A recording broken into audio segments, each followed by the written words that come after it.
বন্ধুরা, এরকম অনেকগুলি ডাল আমি পাশের বাড়ি থেকে লাল পঞ্চজবা নিয়ে এসেছি। আমি কি করে এই ডালগুলো থেকে আমি চারা তৈরি করি সেটাই আপনাদের আমি দেখাবো। বন্ধুরা, পাশের এই ডালগুলো এরকম করে ছোট ছোট করে কেটে আপনারা ঠিক এইভাবে 10 ইঞ্চি করে ডাল কেটে নেবেন।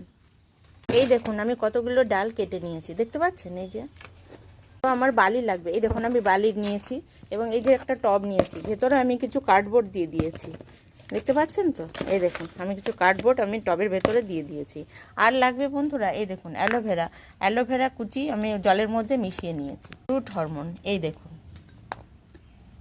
টবটিতে আমি বালি ভরে নেব। প্রথমে বালিটা ভরে এইভাবে আমি একটু চেপে চেপে নেব বন্ধুরা। এবার করতে হবে কি বন্ধুরা, এই যে দেখছেন অ্যালোভেরার যে জলটা আমি নিয়েছি কুচিয়ে, এইটা দিয়ে এইভাবে রুট হরমোন লাগিয়ে বন্ধুরা এইভাবে বসিয়ে দেবেন। বন্ধুরা 2 ইঞ্চি ডিপ করে এরকম করে বসিয়ে দেবেন, দিয়ে চেপে চেপে দিয়ে এইভাবে আমি